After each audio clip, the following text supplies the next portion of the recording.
Hey everyone, this is Mike Kagan, and you're listening to the Brute Strength Podcast. This week's guest is Noah Kagan. Noah was the 30th employee of Facebook. He helped grow Mint.com before starting his own companies, Sumo.com and AppSUMO.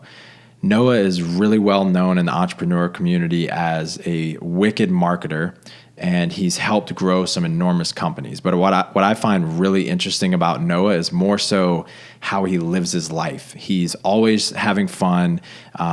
He's, in the way that he writes and does business, he's always making jokes and trying to make people laugh. And he just really seems to have his priorities in line, which I really, really appreciate. So this one's a little bit more casual, but there are lots of practical tips for how to live a healthier life, a more deliberate life, as well as some business and productivity tricks. So without further ado, enjoy the show.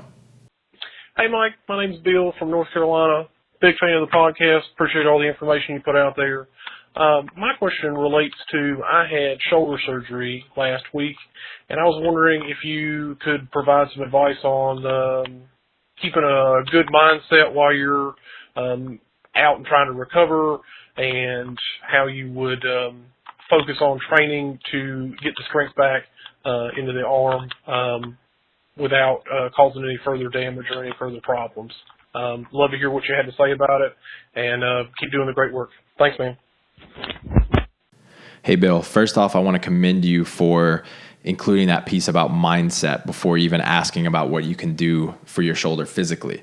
Because a poor mindset can lead to re-injury, extremely slow recovery, or even permanent damage, while the right mindset can lead to you making progress in your fitness while most others would stay stalled or even regress.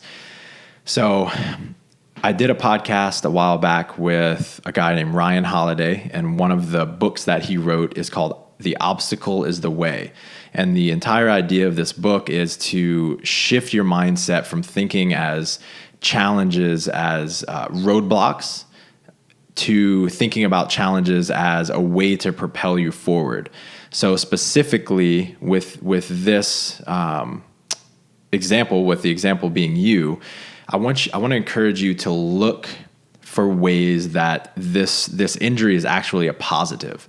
So what can you focus on for the next 3 months, or however long, the bulk of your recovery is for your shoulder? What can you focus on now that you wouldn't have focused on if you were completely healthy? What have you been neglecting? Is it your mobility? Is it your lower body strength? Is it, your mindset, your mindfulness kind of work? What can you do now with this extra time that you have that you wouldn't do otherwise? That's going to be completely individual for you. So I can't give you an exact prescription. But I know, one of the things that most people neglect is their overall mobility. So you can spend this time, if you are one that neglects mobility and you say, hey, yeah, I could use more mobility, then spend the next 3 months like really treating that as your main priority, so that when you come back from this injury, you are a healthier athlete. Now, once you are clear to start doing some work, the most important thing is that you take whatever your physical therapist is, or whoever you're working with for your recovery, you take that stuff very seriously, and you don't progress yourself faster than they tell you to. What I see so often, way too often, is people, they feel 100%, and so they progress themselves and they get back into doing, the workout of the day at their gym, only to lead to, an under recovery and, re-injury in the near future. So I really encourage you to put your ego aside and just play the long game, rather than thinking, oh my God, I have to get in shape again for the next Open. Think, where do I want to be in 5 years, 10 years, 15 years? And if you think about it, long term like that, then you'll start to make decisions that are setting yourself up to be the fittest overall. Hope that helps, man. What's up, everyone? This is Mike Kagan. This is the Brute Strength Podcast. I'm here with Noah Kagan. Noah, you're a super busy guy. I appreciate you making some time for this, brother. Thank you. I was actually not super busy today. I was getting my car washed. Bro, you're really throwing a wrench in this whole thing. No, I You're know. the Well, busiest person I know. Everyone is busy. I was talking about this yesterday, man. You ever meet people like, yeah, I'm so busy. I'm so busy. I'm like, well, how come you don't do anything impressive then? Like, what are you doing all the time? Yeah, that's an excuse for a lot of different things, but a lot of, quote unquote busy people get nothing done. Yeah, man. It's funny. I'm actually trying to be less busy and really just trying to spend more time thinking so I can get better stuff done. How do you do that? How do you create the optimal space for thinking? Well, I think it's two parts. Well, it's probably a few pieces. So one, you try things out. So I've been experimenting with like what am I doing during my schedule? For one thing, I did a week of doing nothing. So I didn't do anything for a week, and I was like, I kind of want to do stuff, but the week of doing nothing gave me time for reading, and it gave me time for thinking and exploring things. So now what I do is on Wednesdays I don't schedule anything ever. And then that gives me space to actually be thinking, or when I get up in that day, I'm like, well, what do I want to work on today? What do I want to explore today? And I think if people reflect on that, they're like, wow, most of my great ideas didn't come when I was sitting at a computer or when I was working on, whatever you're working on. It comes when you're in the shower, at the gym, on your jog, at Whole Foods, whatever, right, at Safeway.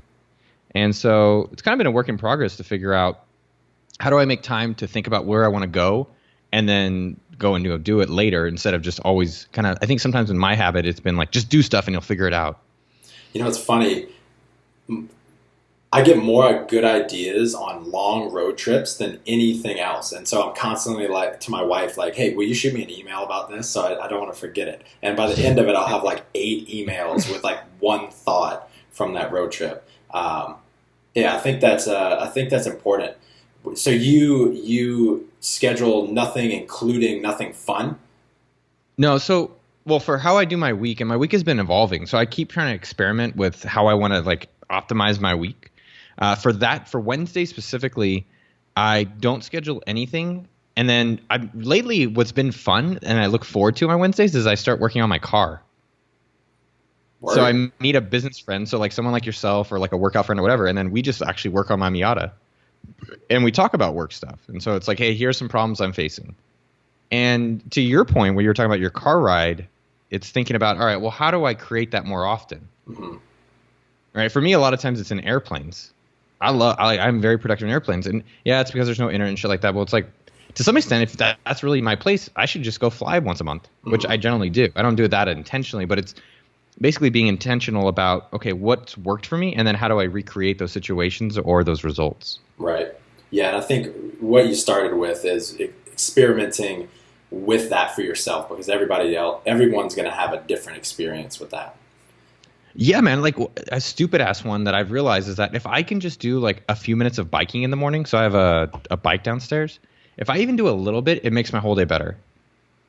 And then, so for me, it's kind of like, this is what I think everyone should just figure it out for themselves. And I only talk about what works for me is like, try different things throughout your week. Like Monday is my planning week and I only plan stuff on Monday. Mm-hmm. And Tuesday is my, exercise, whatever it is. And then you kind of start thinking about how do you make it as efficient as possible for yourself and fun.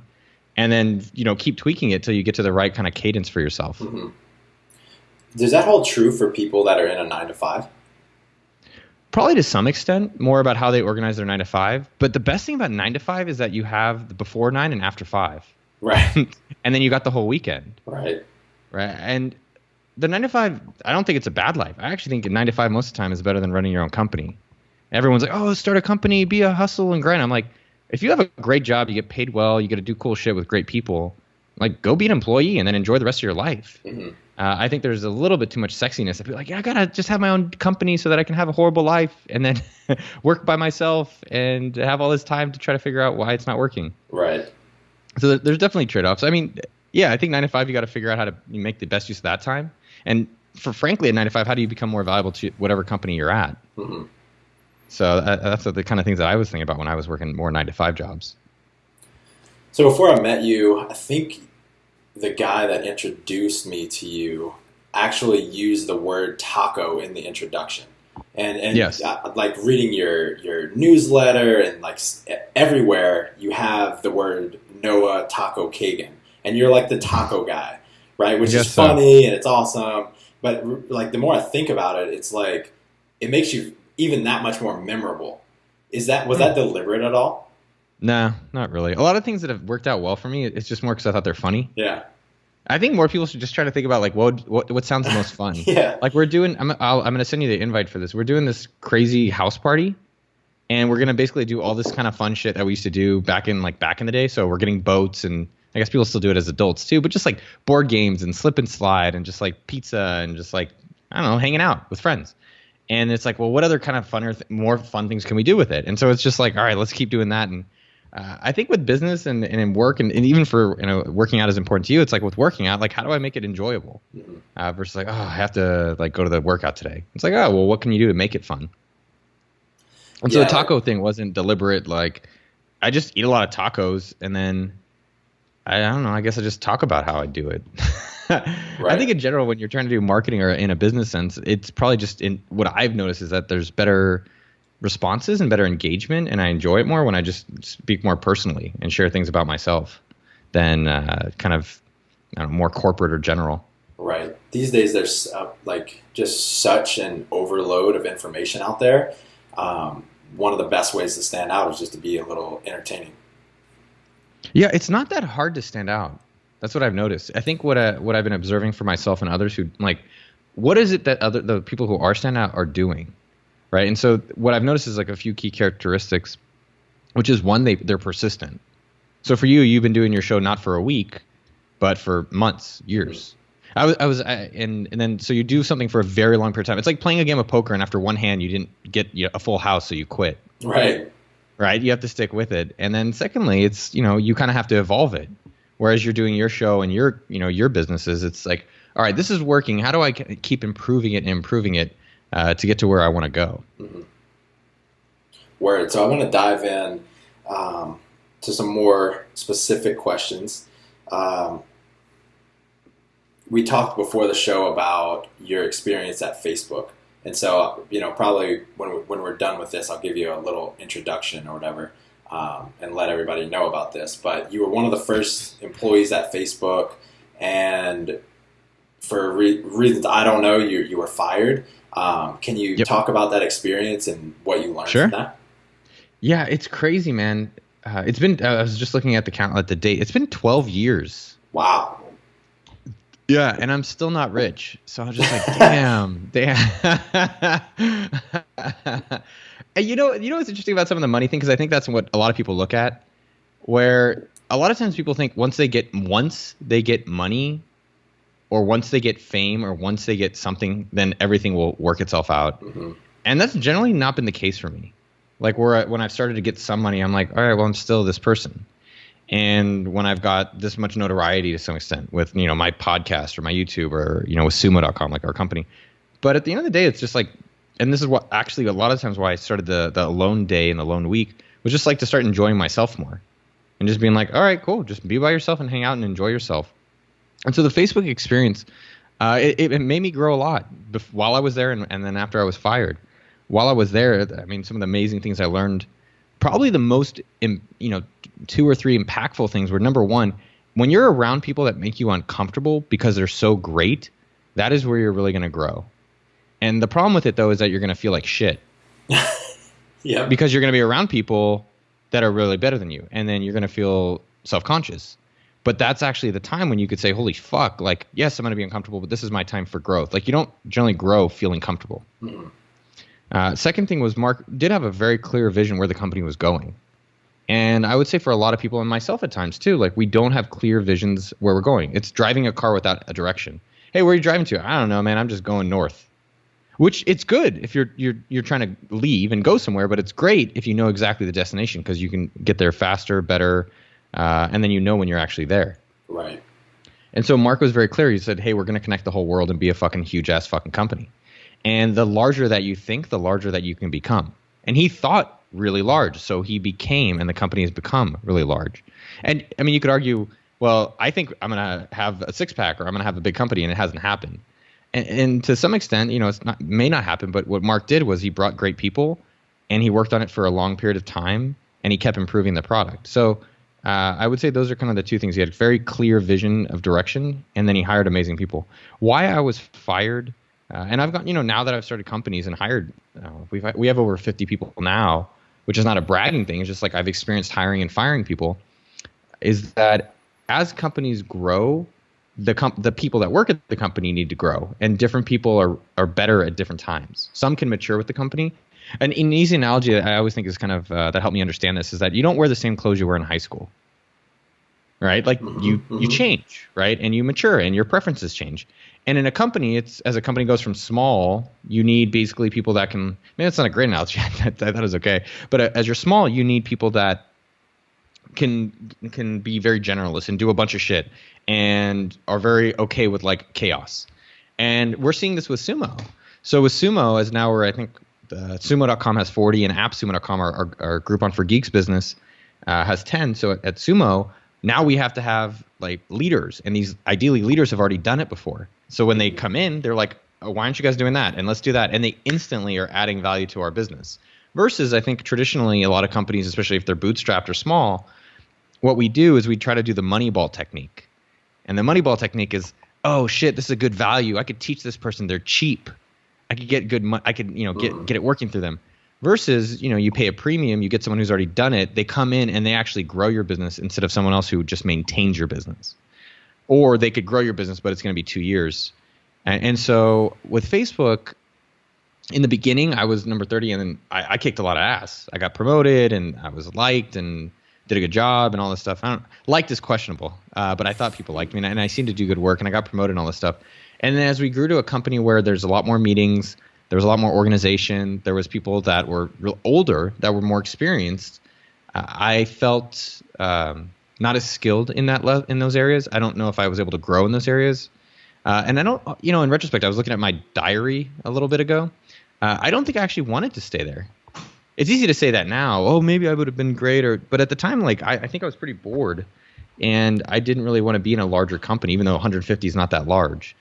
Because the same thing is repeating itself with my company now, where as we've grown and we have more meetings, and there needs to be more organization. Like you don't create a large thing with a few people.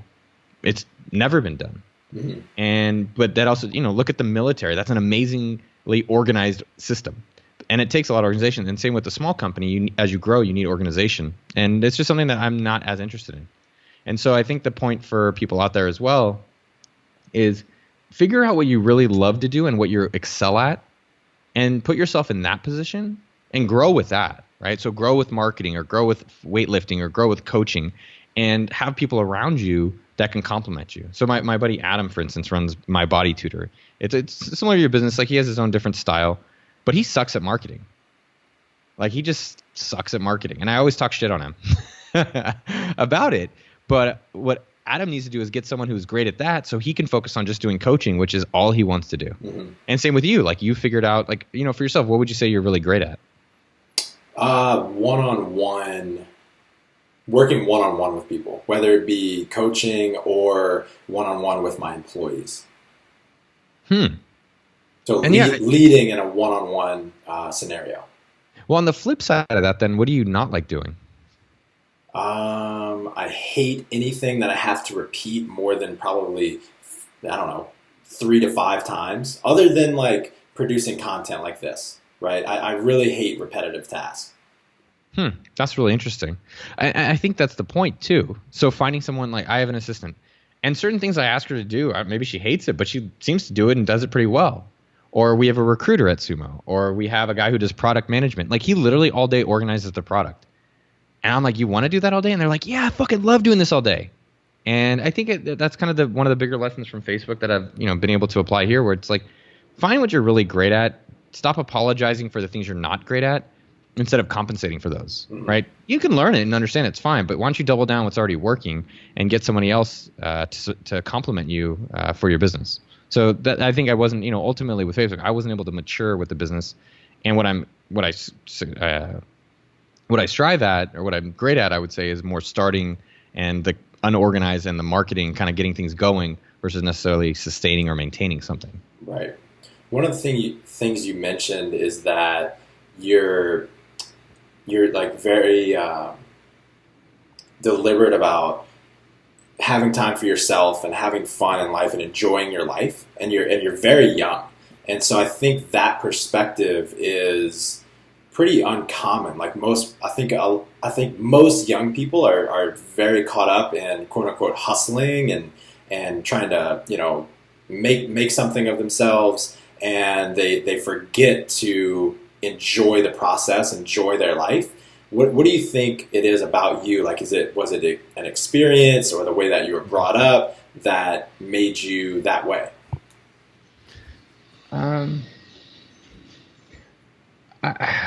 I think it's a function. You have to turn the handle up. No, up. Okay.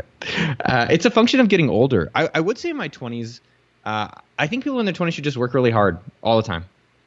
And that's all you should do in your 20s. Like, don't even try to be smart. Because you have a shit ton of energy and you have a lot more time in your life still left. And then you get to and it's like, this is like I think there's phases that people have been able to label these, like there's your hustle phase, and then there's your growth phase, and then your maturity phase, and so forth. But for me, it's like, I think you have a lot of energy and you have a lot of time to go do stuff. And as you get 30s, you probably, like yourself, have a significant other. Maybe you have a dog, maybe you have kids. And then I think you also start reflecting on how you want to spend that time, and people around you start dying. Like my dad died and my grandma died. And you start seeing, like, oh my God, this time is really more limited. I want to be more selective of how I use it. And so you start thinking, how do I get more out of the time? Because we all have the same amount of time. So how do I get more out of that? And, I think we all have things that we're trying to work on. And so for me, I think what I spend time on is two parts. I know right now, professionally, it's what do I really want to work on all day? What excites me to wake up in the morning and look at and go to sleep and be thinking about? And a lot of that has been my podcast or YouTube or content. And just, I really like sharing people's messages. So I spend all my time doing that. And the thing I'm trying to work on is actually just being okay sometimes, like just on a weekend when I don't have an activity to do. And just trying to, I was talking about some of this today, like just trying to sit with the boredom. Mm-hmm. Instead of always needing an activity. Like I have to have a book, or you have to have an app on the phone, or you have to have something on the TV. And just trying to, hey, if like I'm with someone, like, okay, we're not even talking, cool, I'm just going to hang out. Like I went to this balloon festival. It's a hot air balloon festival where you just stare at hot air balloons. And I got there, and in the first 10 minutes, I started complaining. I'm just whining about hot air balloons. I'm like, fuck you. We're supposed to sit here for 3 hours and watch these balloons do nothing. And it actually created a big fight with the girl I'm seeing. But what was interesting for me is that night we got home, and she's like, you got to shut the fuck up. You're complaining too much. And one, that was sexy. I really like that she talked some shit to me. I appreciated that. And I like when people challenge. I think when people challenge, it's healthy because it makes you reevaluate. And two, it definitely made me think, like, what was so bad about just enjoying the moment and making the best of that time right there versus having to complain and look at it as like, oh, I have to sit here and do stuff like that. So that's kind of something I'm working on right now. And that's kind of why I have my do nothing days, because it forces me to say, all right, don't worry about always having things going on. Just enjoy how life is. Because I think if people actually looked at how their lives are, more people would probably be like, damn, life is actually pretty fucking good. Like if you actually look at like your health and your money and your relationships, like for the most part, at least for me, I think it's pretty fucking good. I just think we kind of we look at the 1% that's really bad and make that the whole of it or the majority of it. Right. It's all about perspective and what we're tracking, right? If we're tracking all of the bad things in our lives, then we can make it look like a pretty shitty picture. But if we track all of the great things in our life, then, it's 100% about perspective. No matter how good or bad your life is, if you choose to look for what's good in it, then you can have a great perspective and be happy and content. Well, I always reference like movie theaters or like screens where you have like a pixel broken. Remember how like a movie theater there's a pixel out on your computer or laptop, and then you don't. It's like that one thing ruins your whole experience when really the whole screen is great. Mm-hmm. So it's just been something I've noticed, and part of the other thing with me in terms of being negative or looking at things more positively and I had a big argument with my business partner where I just kept complaining. I was telling my friend at lunch today, I call it pigeoning, where you just kind of come shit on things and then fly away. Yeah. And it was an interesting reminder that we all have problems in life, whether you're the richest person or the poorest, if you're fat or skinny, everyone's got different types of problems. And it's more trying to think about how do we come and approach things with solutions. Right? So no matter what's bad, right? It's like, oh, I don't really like this. I don't like my job. I don't like my health. I don't like my girlfriend. I do like the girl I'm seeing, by the way. But whatever it is, and then trying to think more, just, think about them and then think, all right, well, what is the solution for this versus just it's easy to sit back and complain about it. Right. I've heard that you read every book that you read, you do a little book report on it. Is that true? Yeah. Okay. So why do you do that, and what is the format of these reports? I'll pull some up. Well, so I'm reading my books in my bedroom. They're not going to I read this, a lot. by the way. What's that? This is going to be audio only, so they're not going to see what you put. All right, well, let me talk to you about the book so you can visualize it. No, it's a book. It's got pages. There's numbers on it, a lot of words. Why I do that? So two things. One thing that's been a huge game changer for me in the past year is hiring coaches. And I know it's like, well, no, we're talking about books. But the bigger thing for me is that a lot of the things that we did as students and as kids that was helpful for us to grow and learn, we don't do as adults. And it's not to go be a kid, right? I don't want to have no responsibilities and eat ice cream all day. It doesn't even sound that much fun. But I did as a kid, we would do book reports. And because it helped me understand the information, helped me internalize it better. And so the last business book I read that was great was called Creativity Inc. And it was how Pixar has been so consistently successful. And so I kind of just started documenting it. And I then just was like, well, let me write it down. And I actually almost never look at the notes twice. But just the act of writing it down again has helped me be able to remember it and really take, all right, well, what were the two pieces of that? So the Pixar book, because I wrote it down, I think, at least my recollection is one thing is called their brain trust, where every movie, they would never tell the director, but they would get together and then he would go over problems and the brain trust would make solutions to them and be very candid and rough. Mm-hmm. And that was just something that probably because I wrote it down, I took it away from the book. And then even now what I'm doing is I'm sharing my notes. So either I'll make a podcast or a YouTube video about what I've learned. I just think it's a great way to internalize what you're learning. No, that makes perfect sense. I love that. Yeah, I don't do it on my fiction books, but I do it on every business book. And I don't know. I think I haven't met someone successful to the people that I admire that don't at least read somewhat frequently. You're one of the fittest entrepreneurs I know. What makes you different? Yeah, really? Yeah. Nice, dude. A lot of them eat. I would say eat really healthy inconsistently, but they don't. Very few. I've seen very few exercise in what I would call a respectable way consistently. Dude, that means a lot. One, can I just take the title? I'm like Michael Cashew. I said one of the fittest entrepreneurs. I would take fittest. Who's more fit? Because I'm gonna fucking take him down. I think we should have a competition. Oh, you and then I'd be second? Yeah. Yeah, that's fine. I'll take second on that. It's one of these things where I never thought it mattered. And then when you see other people, it doesn't matter to, you're like, how could you not care about it? And for me, it's been an amazing journey. I would say that the two simplest things your listeners are obviously into health, and either they're into listening about it or hopefully a lot of them are into doing about it. The two things that really changed for me is one was a book. It's called Power of Full Engagement. Mm-hmm. And the idea behind the book is not necessarily we all have the same time, but it's how do you make the most of the energy you have? Have you read that book? No, but it's on our kitchen table right now.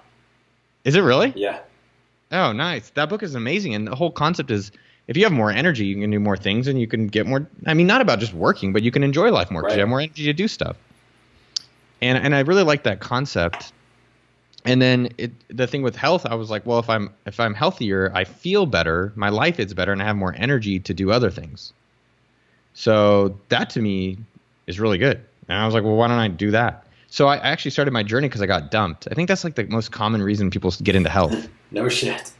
Right? It's you want to control your life because you just couldn't control this other person.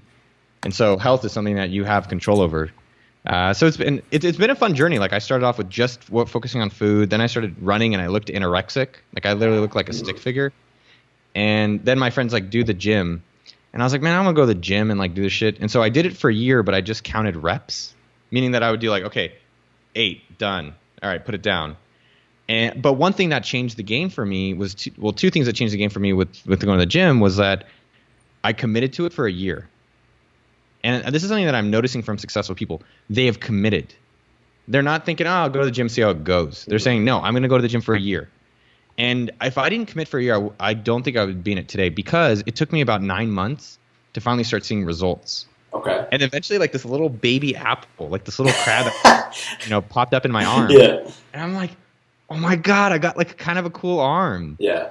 And that actually was a little addicting. So the next year, I got even more obsessed with kind of like gym life, like following up people on Instagram, CT Fletcher, Kai Green, Juan Diesel, like all these, The bodybuilders, or even fit meals on Reddit or things like that. And I took it to the next level where I was like, fuck, I'm going to bulk up. So I bulked to 200 pounds. I just gained 50 pounds to get to 200. Mm-hmm. And then I cut down to 160 to get a six pack. And it was just like this really interesting self-experiment as I went through health. And where I'm at today is that as I went through all that and it was fun to do, it wasn't really towards the later part with the bulking and the cutting. It wasn't really fun to live. To stuff that much food in your face. Dude, you think nachos would never get tiring, but they do. Like you can eventually eat enough nachos, is what I found. Right. And where I'm at today, which I'm very happy with, is that I found an exercise routine that it's stimulating for me. Because I noticed for myself, I got tired. I started thinking of gyms as jail cells, and I was like, yeah, I'm in the prison gym yard with all these other guys grunting and sweaty, and that's just not where I want to be. Like I didn't want to look back on my life thinking I spent my whole day in this cement box. Right. So what I've started evolving it to is doing more like active cardio things or active exercises that are fun, like biking. I try to bike 200 miles a month, so about 50 miles a week, and that's made like getting cardio. It's funny now, adults we call it cardio, but kids used to call it running the fuck around. Right. And so biking for me is that part of it, and on the physical part, I basically try to do more I make up my own HIIT exercises 3 times a week. Right. And so that's kind of kept it stimulating for me, where you eventually you get tired of eating the same food every day. But I do want I still want the same aesthetics. Well, at some point you're gonna hop in a CrossFit gym with me for a while. Okay, I will go. I promise you, I will go with you. You just gotta stick to it for 2 to 3 weeks. How many? That's the sweet spot. Every day, or how many times a week? 3 to 4 times a week. I'll go 2 weeks for 3 days each. Easy. I'll do it for. You'll be hooked. Fuck. All right, I'll do that for a month. Do 2 days a week for a month. Hell yeah. All right, and putting on my list. The thing that for me, it's just like, yeah, you got to kind of keep it interesting for yourself. So for food lately, I've been trying to figure out, and this is what I thought you said that was so true in the beginning, man. It's such a good point. You got to figure out what works for you. So I could take the Michael diet and follow your diet, and then my body doesn't look the way I want it to be. Or I follow Tim's diet, and it's like the 4-hour body, and I'm like, I got man boobs. I don't like it. I'm not saying that's what it gives you, but for me, like I'm trying to figure out, like I've been doing a lot more fasting, as I said, and I'm liking the results of it. Like I'm fasting either for a whole day or 3 days or half a day, and then figuring out like, okay, do I just not do breakfast, or how do I actually, what things give me the body and the lifestyle that I'm happy with and I'm able to sustain, which is very important to me. My wife says this constantly. The best diet in the entire world is the one that you stick to. Oh, she's a good, I should marry her. Yeah. And one thing that you touched on earlier, you said you were talking about commitment, and as I've like observed you and like read your stuff and listened to podcasts about you, you seem like extremely disciplined, and I just kind of assume that when you commit to something, like you're all in, right? And when you want to adopt a new habit or skill, like you just do it. So I guess I have a couple questions. One, where do you think that level of discipline comes from? Like that ability to commit and execute on that comes from? And then do you ever fail at creating habits? And if so, what are those? Yeah. So in terms of discipline, sometimes I wonder why people don't have more willpower. I'm like, why don't you just not eat the cookie? So I think a few things that I've noticed for habits is that one, it's like a muscle. So a lot of people, especially in like paleo and health and fitness, it's like, oh, take cold showers. And I'm like, dude, fuck cold showers. I'm like, it's so random. No. Stay with me here. Okay. Stay with me here. I'm going to bring it full circle with you. But the point there, though, is that I started doing them, and I don't do it because I like it or I want my dick to shrivel or whatever. I do it because it's a practice of doing something that's hard, overcoming it. And the more that you can just practice building habits in like stupid small ways, like brush your teeth twice a day, then as you try to do larger ones, it becomes easier because you're like, oh, I've done these small habits and I've been able to follow through with something. So I think that's an important part of, you got to build the muscle of habit. Second thing is, how do you make your habits easier for you? Like, how do you enable habits? So what I do is a lot of times is like, for food, for instance, I use MyFitnessPal. I track every single thing I eat. I've been doing that for the past 3 years. So if you ask me what I ate last week, people are like, oh, you probably don't know what you ate. You know, they always say that, like we don't remember things. I'm like, actually, I know everything I've eaten. And what that does, though, is that it enables me to try different food diets and see how it actually affects like the way I look or the energy levels I have. Rather than just guessing. Rather than just guessing. And that is more of like easy triggers. Like, how can you add easy triggers for your diet? So if I'm going biking in the morning, one, I put it on my calendar because that helps me commit to it. Secondly, I put my clothes by my door or whatever. But I leave my clothes out. So when I get up in the morning, I got up shitty today. I got up at 8:23 and I had a 9 o'clock, but I was like, I fucking have my clothes out. I said I would get it. Just get it in 20 minutes. Just commit to at least go and do some of it. Versus it would have been very easy to excuse that. I think, and then the third part for me is it's okay to cancel habits.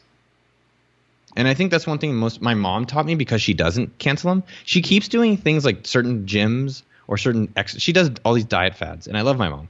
But she'll do certain things, and I'm like, I know it doesn't make you happy. I know it doesn't make your life better, even in the long term. But she doesn't question reevaluating it. Mm-hmm. So for me, I experiment with new things in my life from time to time because that's where growth comes from. You know, you do something and then you keep trying new things. But I think you have to be able and willing to stop doing habits. So like I tested out giving up caffeine, and I did it for a week, and I was like, I like caffeine in my life. Yeah. I want to add this back in. Another example of that for this week is I'm experimenting with no email. Ooh. So I don't know if you emailed me at all, but I'm not checking. And that one is actually surprisingly hard. And so how did I enable myself to do it? I removed it from my phone. So if you go to my phone, so kind of coming back to the original thing, I basically have a hypothesis, like, will this habit help me? And then I say, well, how can I do it now? Because I think a lot of times it'll be like, well, I'll start it next month.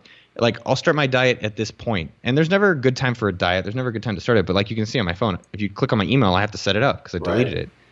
And then on my computer, I installed a thing called Block Site. Okay, gotcha. So it doesn't allow you to go to your email provider. Yeah, Block Site. So it blocks my email. And now when I go to and it's like, well, no, aren't you an adult? And I'm like, yeah, I'm an adult, but still it's tempting. Right. And that makes me a little reminder. Or like, I don't have social apps on my phone except Snapchat. And I think Instagram might be there on the third page. But I log out of it. So when I go to like Facebook, not on Facebook, but if I try to go to Facebook on the browser, it's logged out. Interesting. So now when I get to Facebook, I'm like, do I really want to log in and fucking waste all this time on that? And so it's just kind of evaluating things that you want improved or changed in your life, and then how do you make it easy to accomplish that? And then ultimately, if you don't think it's making your life better, fuck it. Right. You know, be able to cancel those things. Kind of along that same vein of, I think a lot of people, they actually make it really, really difficult because they get all of this motivation to make a change, right? They get dumped and they want to make this huge change in their life. So instead of just adopting like one or two things that are going to have a huge impact, they try to adopt 12 at the same time. And they're great for 3 to 14 days. And then one of them, they slack on one and they have a kind of a black and white mentality, and then all of them fall apart. So I couldn't agree with you more. I think, starting small and adopting the ones that are going to have the biggest impact first and building that muscle that is willpower and integrity with yourself is the best long-term approach. I don't know if was that you and I that were talking about building willpower as a muscle? No, but I love it, man. I think it's a huge thing. Yeah, I mean, I'll tell you. On one hand, a lot of people talk about willpower like it's a pie, right? And like you only have so much.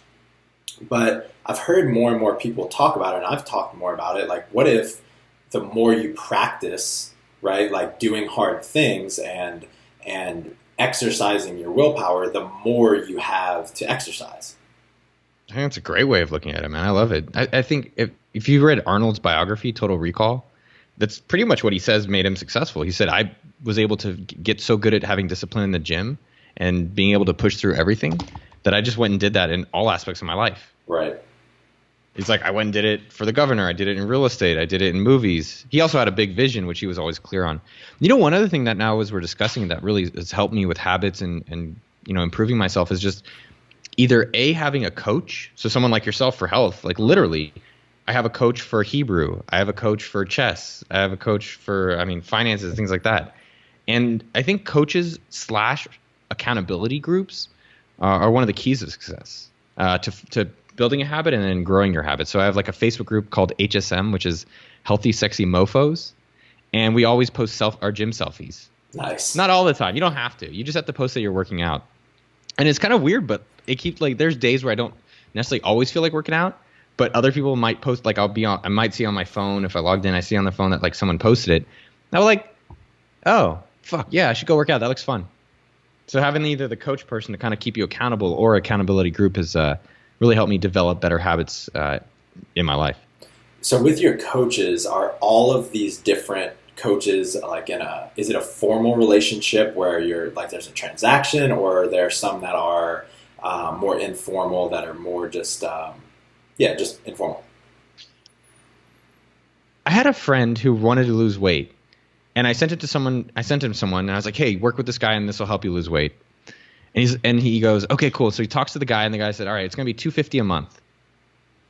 And my friend's like, nah, I don't want to pay $250. I'm just going to have my wife do it. Mm-hmm. And 6 months later, I go to him, I'm like, man, how's your body? I know being alive and healthy and having energy is important. How's that going? He's like, yeah, I'm just kind of, I'm like, well, what happened with your wife? Yeah, she kind of let me slide. And so I've noticed that by having someone that I have to pay, it holds me actually more accountable to it. Mm-hmm. And it puts me a little bit more skin in the game to making sure I follow through with that. Versus like, oh, my friend said he was going to learn Hebrew, so he said his mom's going to teach him. And I was like, all right. And guess what? His mom's busy. They don't schedule time. They don't follow through. But generally Tuesdays, Thursdays, I have my Hebrew class. And I pay these people. I use italki.com. And I use italki.com. And then I have classes every week, and I just know it's going to happen. And then they're going to make sure I'm progressing and test me on it. Right. So definitely I would say pay. Don't make it casual. If anything is important in your life or anything you're doing a lot in your life, I would probably pay someone to help make it better. Right. I like that a actually lot. A good way of looking at it. That's actually kind of what I do. I'm like, I'm doing a lot of X. How could I pay someone to do this better, so that I can improve on it? Like mountain biking. So it's like finding a mountain bike coach. Dope. I'm going to put that quote on my wall. Love it. So going back to your, your goal, you wanted to put on 40 to 50 pounds, and I can't remember how long, but you wanted to get to 200 pounds. What are the 2 to 3 things that you did that you think helped you stay consistent in reaching that goal? Oh man, that was tough. One, I tracked it. So I used, I have a WeThing scale. Right. So I think what most people. Is that the one that connects to Wi-Fi and then goes to. So it can track to your phone. Yeah. So I still have it on, actually. One of my favorite things to do is I love weighing myself after I feel like shit. So I like looking at the stuff when I'm like, man, I know I'm going to be fat today or whatever it is, or I ate a lot, and then facing it. Right. Actually being like, all right, well, go see how it is. All right, this is a reminder. So I'd say number one, tracking it. So use WeThings, use whatever, just have a scale. It's fine. And then just put it in a spreadsheet.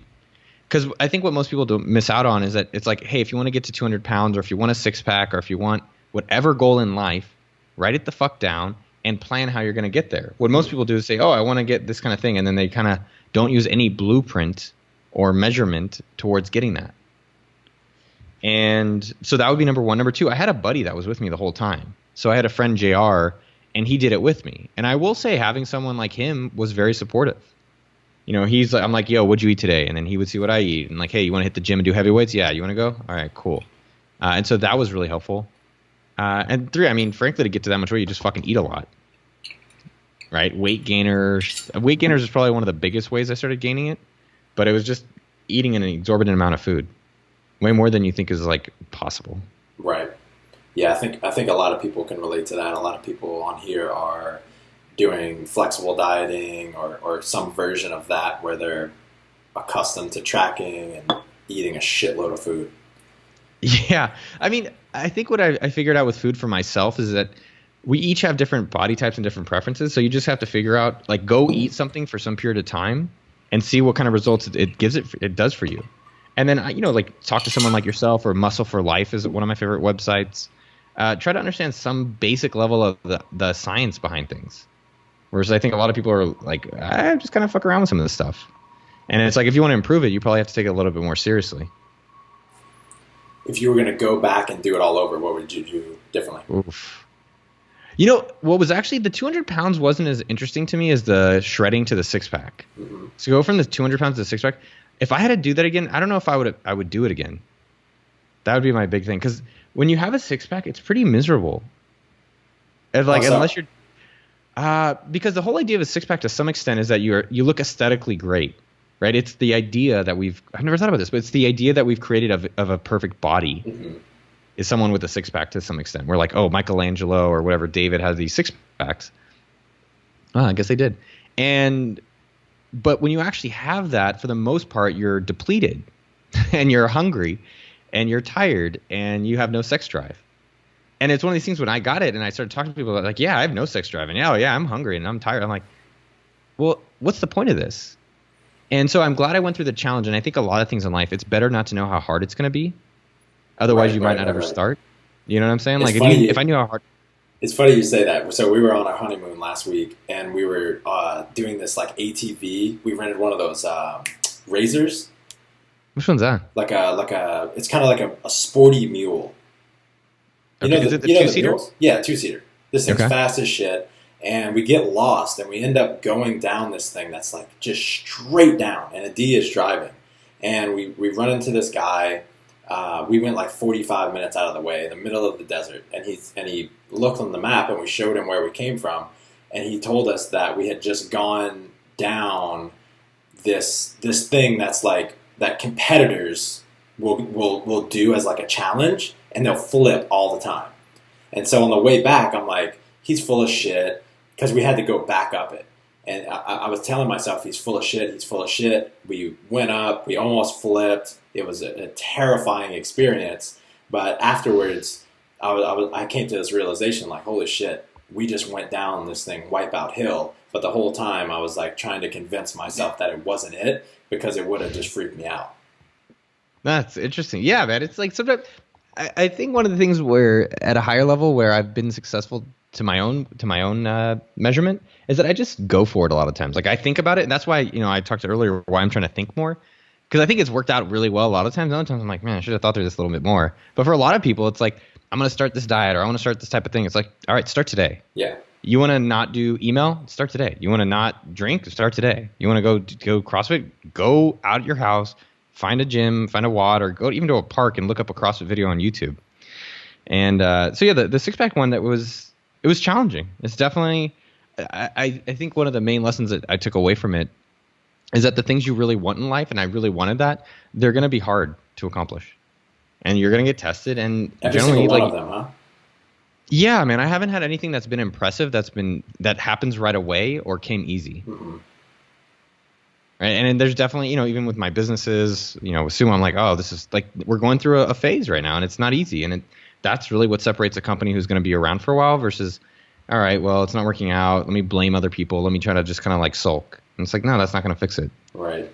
So yeah, it was not easy, and I'm glad I went through it. And now I'm kind of more health-wise, just focused on sustainability, and that's kind of my big thing, which is just like, adding things in here or there, right? So like I'm trying vegetarian once a week because I feel like I'm eating too much meat all the time, and adding things in here and there, and just kind of still tweaking with it to find something that gives me the results I want in terms of like big arms, big chest, moderately low body fat, and sustainable. So I'm not just like doing diets or fads or things that I can't really keep doing for some period of time. Mm-hmm. I will argue with you for a second, though. Yeah, I love it. With the having a 6-pack, right? Like not that having a 6-pack is something that everyone should strive for, but it doesn't have to be that painful of a process. I'm guessing you were on like a low carb diet. Yeah, it was like a low carb, low cal. Like I think I was around 1,500 calories a day. Oh God, yeah, that's awful. That's absolutely awful. But there are options like what the D does, working against gravity. Flexible dieting is like the most pain-free way to transform your body into whatever you want. You get to eat carbs, what are the highlights fats, of that? proteins. It's basically, it's the most specific, right? They give you exactly how many carbs, fats, and proteins to eat, and you can meet those macronutrients however you want. And then based on how you look week to week, how you feel, your hunger levels, then they'll tweak those numbers and basically make a little science experiment out of you so that you're feeling as good as possible and you're also working towards your goal, right? And you don't have to, it's not like a really, really quick process, but it works. I mean, literally, I have never seen someone stick to this program and it not get them the results that they wanted. And the fact that you can eat all 3 macronutrients, in significant quantities, it makes it a lot more painless. Yeah, I think part of it, I agree, and I do track all my macros. So I like flexible dieting. Like, actually, it's funny because to some extent, people think, isn't it boring or harder to track everything you eat? And I actually find it liberating because I know if I have this much to score, I can keep playing. Right.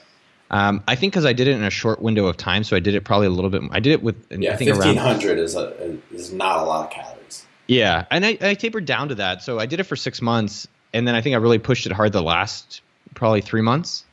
But I think to your point, which I do agree with, is if you can do it over a longer period of time, it would probably get you to a result in a more doable way that may not be as painful and sustainable. Much more sustainable. Exactly.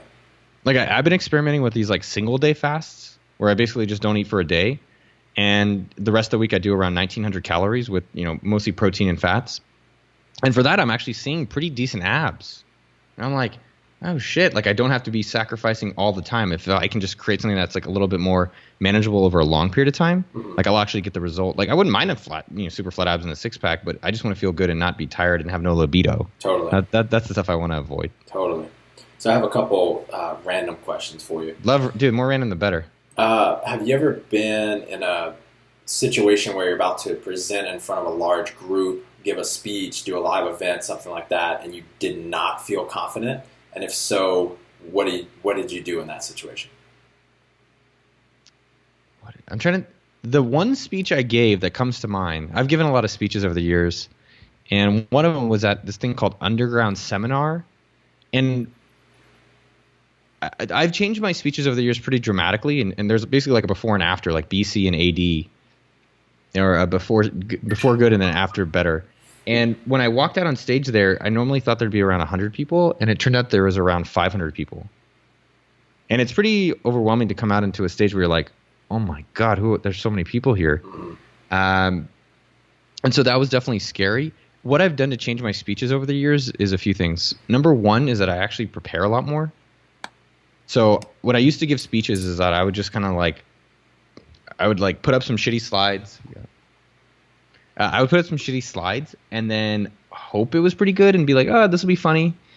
And so now what I do is I work on the presentation. Probably for a 1 hour presentation, I'll probably spend 6 months on it. Not every day, but I'll spend a few hours each week, up to 6 months. Another thing I'll do is I'll record myself. And this is something I've started changing in a lot of aspects of my life with my audio, video, text presentations, is that I'll record it and then watch it again, or I'll listen to it again. And for your show, listen to it again. And it's uncomfortable, and a lot of people, I don't like my voice, right? But if you want to get great, you have to review how you perform, and you can see where you can go better, so that by the time I get on stage, I'm very comfortable with how it's going to be. So that's where it's been. I mean, the other things is probably I do less speeches nowadays. So the ones I do, I'm like, all right, well, I'm not going to do that many of them, but the ones I do, I know I'm going to put a lot more into, and then they're going to be great. So that's it. I don't really get too nervous. The other thing that's helped me not get nervous is that when I come on stage, I fuck around for the first minute. So if you actually ever see me give a speech, the first minute I just talk to the audience. I don't actually just get up and say, I'm not a professional speaker. And a professional speaker gets paid for speaking professionally. Do I think they should be different than me? Probably. But the two things you can do is, number one, if you're uncomfortable on stage, go just talk to the audience. Two other things that you can do to get more comfortable. Go make friends with the audience before you speak. So if I went and said, oh, hey, what's up, Michael? And then when I get on stage, Michael's in the crowd. I'm like, oh, Michael's my friend. When I'm talking to you here, I'm not nervous. So if I get on stage and know a few people, I won't be nervous. Right.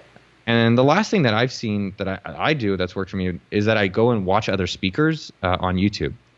So go think, and Malcolm, is it Malcolm X? Not Malcolm X. Martin Luther King is a big one. Yeah, Seth Godin is a great one. Mm. Art Williams is an amazing one. Look at comedians. Look at Louis C.K. Look at Seinfeld, Chris Rock, and look at Obama. Like, these guys are amazing speakers. They're already showing you how to give great speeches. Go see what you can learn for yourself. And it's kind of probably like working out. Like, the more you do it, the more you get comfortable. And then when you finally get on larger stages, you're just like, it's nothing. I love it. Do you re-listen to your podcast? And if so, what have you learned? Oh my gosh. One other thing about getting nervous on stage, like we talked about how you can build willpower muscle. Go build your nervous muscle. So for me, I just got my car wash, and there's this guy doing massages in the room that you wait in. And everyone's watching the guy give massages to someone. Like, when someone's face down in the airport or face down in the mall. Yeah. It was one of those ones. And I was like, dude, everyone's watching you get massaged. This is very awkward. And then at that moment, I said, I need to do this. Yeah. Because I know it's going to be a little uncomfortable for me. And so next time I get my car washed, I'm going to go get a massage from the guy. And I was already done. So Send that's why a picture or you're live. Yeah, I'll text you, dude. I'll text you when I get it done. I'll from the face thing. But the point there is that if you want to get unnervous about things, is just go practice being nervous and overcoming it. Right. So coffee challenge is one I'm known for, where I go and I ask for 10% off at a place that doesn't give discounts. Right. Like, so go to Starbucks. I did it last week at Amy's Ice Cream in Austin. I went there. I went there 2 nights ago. Yeah. And so I went there and I said, hey, can I have 10% off? And they said, why? And I was like, just cuz. And it's one of these things where now I don't even care, because I've said it so many times, because it helps me fundamentally become not uncomfortable asking for things. So the more that you can become uncomfortable speaking to people and practicing uncomfort, then when you actually have to do it at bigger and bigger levels, it's like, no, this ain't shit. To your other question, for my podcast, wow. So I use the service Trint.com, Trint.com. And what it does is it gives you a transcript and your audio in sync. And it's pretty cheap. And I really like it. So what I've learned is that, number one, I need to ask questions when I talk to people and then let them answer. A lot of times we ask a question, then we jump right ahead to the next thing. And it's like, just let them explore it for a bit. And they'll actually start, it's not right away, but towards maybe the middle or the end, they'll start getting to interesting things. Number two, I say the word like a lot. Like. And I also say the word right, because I'm looking for affirmation. So I'll say, Michael, yo, what up, Mike? Michael, when you do this workout, you got to do it this way, right? And it's like, well, it doesn't add. It's fluff. It's a filler word. And so being more clear in how I speak about things. I just stopped myself from saying right when you said that. Yeah. And now when I'm speaking in public, I think about that.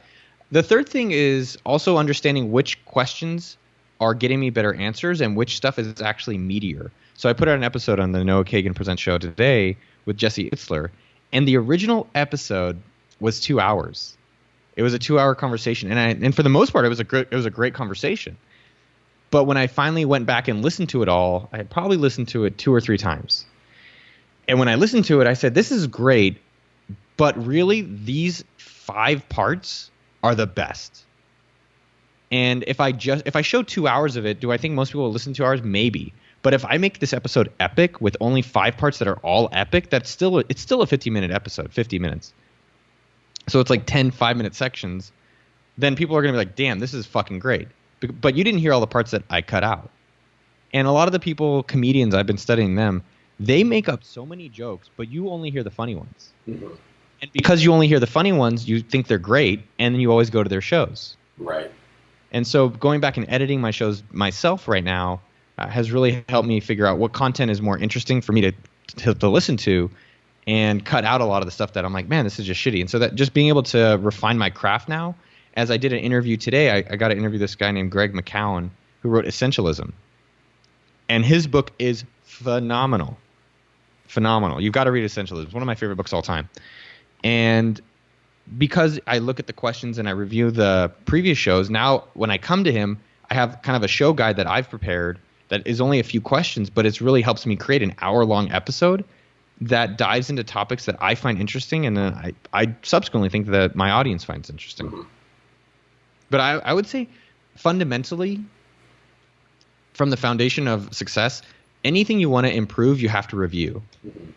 And that's why if you want to be a better workout person, review what you're working out on. If you want to be like a stupid example for me is 2 weeks ago, I was mountain biking and I wanted to do this jump. It's like this little hill. And I spent 2 hours doing it and I recorded almost every jump. And after every jump, I'd go and watch the video about what I did wrong. And finally I started, and then every time I try to fix a different part and a different part. And after 2 hours, it took me a while, maybe I'm special on the bike, whatever you want to say. But after 2 hours, I fucking cleared it. Sweet. Consistently. I was like, fuck yeah. And it's kind of the same thing. It's because I was recording it and I was watching it and then I was improving it. Hell yeah. Is it more important to you to be successful or to be happy? And how do you ensure that you're actually living that? Yeah. I don't want to be one of those people that's like, oh, option C, both of them. I want to be successful and happy. I would say I want to feel... the word I like to use is fulfilled. That's the word I use. Success for me is different than everybody else. And everyone, because I think everybody's got their own level of measurement of success. Mm-hmm. Like, what is success to you? Ooh, on the spot. Success is, it means a lot of things. It means that I am working No, go with it. I am working as hard as I possibly can to give as much as I can to others and to experience, and I have experienced as much as I can in this life. So it's not I'm not just experiencing like having fun times only for the benefit of myself, right? I'm also trying to provide as much value to the world and especially those closest to me the entire time. I think at the end of my life, I'll say I was successful if I feel like I gave everything I had to having as much fun and as much experience while also providing as much value to people. It's so interesting. Everyone's got a different answer. Yeah. Like we all have kind of our different things. And I think the bigger thing is, and you called it out really well, is like, how do we want to look back on our lives? How do you want to look back on your life? How do I want to look back on mine? And in terms of money and stuff, like I don't really think that really changes the way at some point you get enough of it where it doesn't really make that much more difference to get more. And so for some people, maybe success is just getting to that point. For me at this point, it's for professionally, it's just really working on the things that truly I enjoy. Right. And for and enabling everyone around me to work on the things that they enjoy. Mm-hmm. So everyone at Sumo is doing the things they want to do. And I spend my day, I get to hang out with you, go do workouts, work on podcasts, work on YouTube, write blog posts, work on, talking about marketing. Like my friend Laura was here. She runs meetedgar.com and we spent lunch for 2 hours talking about marketing. And I really enjoy that. And a lot of the biggest and best things and things I'm most proud of have taken a long time. And they were things that I was personally very interested in. So when I created, I have this YouTube channel, I'm trying to grow it to 100,000 views a video. And yeah, it's going to take me some fucking time. Mm-hmm. But I really enjoy it. And I get to work with other people who enjoy other parts of it, like the video editing part for that. And yeah, it gives me a lot of satisfaction. So that to me is where fulfillment comes from. I don't want to say like authentic self or genuine self, but taking time to think about what you really want. Right. And that might change. Dude, I could talk to you again in a year and it's like, I'm really excited about something now. And I've evolved. Yeah, but where it is today, it's creating content and sharing knowledge from either myself or promoting other people's knowledge or products or services that I think the world should know about. What are the biggest things that you're doing right now to remove distractions from your life and stay present? I'll tell you, man, having no fucking email on your phone, all I do is get shit done. So how have you made that happen? Well, I just removed email from my phone. So in your business, people are going to just slowly stop sending you emails and they're going to figure out how to get it done without you? Well, that's even another part. Within the business, I've removed myself. Mm-hmm. And not in a bragging way. I don't like, a lot of people are like, yeah, I don't work at all. And I've got all these people in this fucking thing doing all this work for me, making me rich. I like doing work. And there's a lot of things to work on. But the bigger part is I want to work on the things that I'm best at where I can help the company. And that's me promoting different people's stuff or promoting different knowledge and growing my email list or YouTube and then being able to share about our products just as well. And in the business, it's really enabling the people that are there, that want to be there to do the things they want to do. So that's how I've been able to do it. With in terms of being present and productive, I'll just give you I'll give you three that have worked really well for me. So number one, remove all social apps from your phone. And the reason that is that I noticed that I spent 15 to 20 minutes every day just fucking around on it. And then you're in the toilet extra long. And then you're out dinner, but then you like look at your phone. And I'm like, well, either I should not be at dinner with these people or like I needed to be present with that moment. So remove the things that are taking me away from that, or don't be in those moments that I don't really want. So you personally don't spend any time on social media anymore? No, it's not that I don't spend time. It's just that I'm more intentional about the time I spend. Okay. So I use a thing called Facebook Newsfeed Eradicator. Yeah. So I do Facebook Newsfeed Eradicator because like on Facebook, I want to check it for ads and I want to see if my friends are sending me messages or events. So that now, instead of spending the extra 20 minutes, I spend 5. Mm-hmm. And then I used BlockSite, the Chrome extension, where it blocks Facebook. I block Facebook all morning. So I can't even able to check Facebook until afternoon, where I'm less productive. And so those are some of the littler ones. So remove it from your phone, block stuff, use Newsfeed Eradicator or BlockSite. Another one that helps me be present is I use note cards at night. Mm-hmm. So this is my note card for today, and you're on here, so now I can mark you off. Oh, basically, shit. Look, I'm still not. I'm not crossing them off. Damn, dude, you got some shit to do today. Well, I like that you know what I like that you do on your note card? I know that we talked about when I was over at your house. You write out your schedule on it. Mm-hmm. So the way I organize my list to get more done is that I'm not going to go through the whole thing, but basically Sunday nights I figure out what things do I want to get done in my work, in my workout, in my personal. And simply all I do is take that stuff and I put it in my calendar. So there's not a question whether it's going to get done. It's already scheduled. I have a time allocated for it. And then when that time comes in the day, like today, the reason I was a little bit late to chatting with you is because I scheduled getting the car wash because I didn't think it would take an hour and a half to get a car wash. Sometimes you're going to be a little off, so you got to fix it in the future. But like after this call, I have Hebrew already on my list. So it's just more I make time for it. I know I'm going to do it then, and then I get it done. Those are some of the things. Like remove social apps. Email, not checking email has been really productive. Note cards, Newsfeed Eradicator. Some of the main stuff. I mean, I can go into more like hacks and things that I've worked with. It's more at a high level. I think maybe the flip side of that question is more important, is that what do you really want to be accomplishing? And do you have something that you're really excited to be accomplishing? And then how do you either find that or make sure you're spending a lot of time around it? So for my podcast, for instance, I color-coded my calendar. Sorry, I'll show you a screenshot. And the reason I did this is that I wanted to understand where I'm spending my time. And if I'm actually spending as much time in my purple color, which is my podcast color, and my YouTube color, which is just Noah Kagan if you search YouTube. And I wanted to see or in my red zone is my fucking red fun. It's really fun.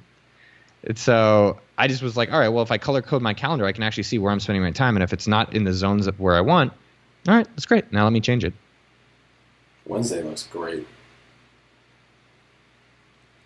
Cool, man. I got a couple rapid fire questions for you. Hit it. And then I'll let you roll. Awesome. Finish these sentences. If I were a taco, I'd be... Oof. I would be honest Taco Deli. It's not like what you would want to be, right? Like everybody wants to be Superman, but what embodies Noah Kagan as a taco? Oh, like what ingredients, or like what would be the ideal taco? That's interesting. One thing that I've thought of recently for myself is probably two pieces. Number one, I want to be a person where if you interact with me in your lifetime, that your life is better.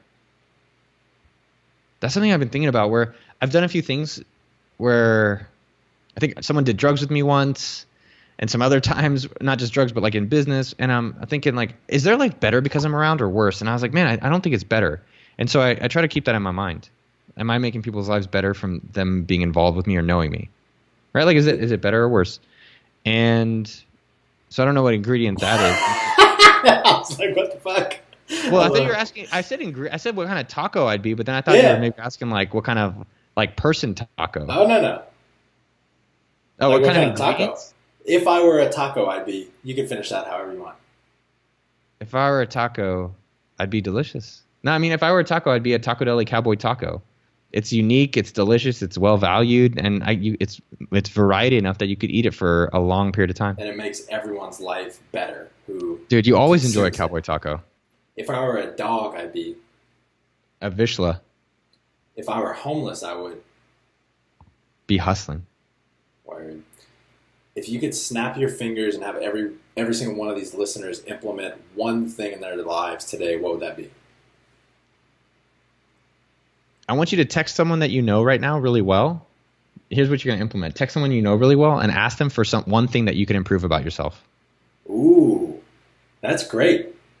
Try it. I've done it. Do you want to elaborate on that at all? That's a simple, actionable. But what's your hope? Yeah, I did it to a friend of mine. I've done this often, and I did it to one of my best friends, JR. And I said, "Hey, what do you like about me?" Because if you want to be, you can say, "What do you like about me?" But I also said, "What do you want me to improve on?" And so he said he wants me. He likes my personality and that I'm learning to dance, and he wanted me to improve on my reliability. Okay. And so I passed. Besides this, which even for this, I was getting better at it. It's like working on my reliability. I was like, oh, that's good feedback. That's something that it's nice to have someone that cares about me tell me something that I think I can do better in my life. I really like that, man. You have anything else you want to share or ask of these listeners? Yeah, if you liked us talking about it, support Mike and all he does. And then if you want to hear more of my voice, check out Noah Kagan Presents podcast or hit me up on YouTube. And then Noah Kagan. Where can people find out more about marketing advice and stuff like that? Yeah. So for my business and my personal growth, so my personal blog is OkDork.com, where I write about a lot of the business and some health. And then I run two companies, which if anybody out there is starting a company or runs a company, I would highly recommend it.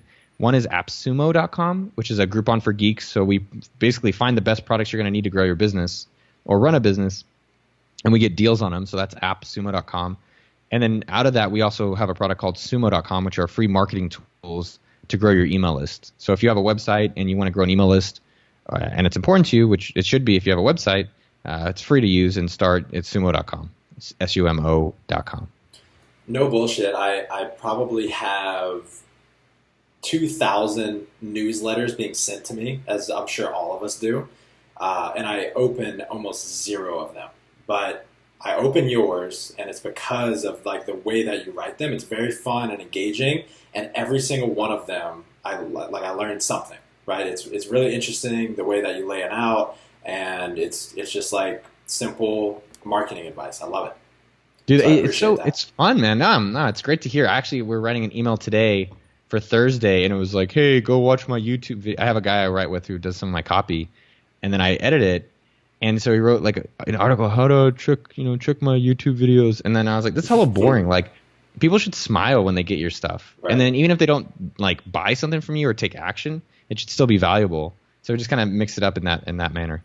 Awesome, man. Well, hey, thanks again. I know you're not busy at all, so I'm not. I actually have to go buy a bottle of alcohol for a buddy of mine. Nice. And then go speak Hebrew. Love it, dude. Actually, and then go study Hebrew. Those are two things on my list. Awesome, man. I'm going to work out. We'll do some CrossFit soon. Done. I love it, man. I'll hit you up and we'll do some CrossFit. All right, dude. Peace.